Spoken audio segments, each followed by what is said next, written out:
ধূমপান করা এটা গুনাহের কথা। ওয়ালা তুলকু বিআইদিকুম ইলা তাহলুকা, তোমরা নিজেদেরকে ধ্বংসের দিকে ঠেলে দিও না, সেটাই করা হয় এখানে।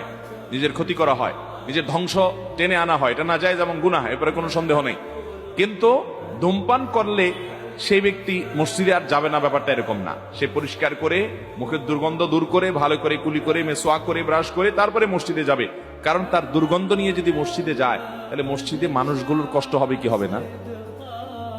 আপনারা রাগ করিয়েন না,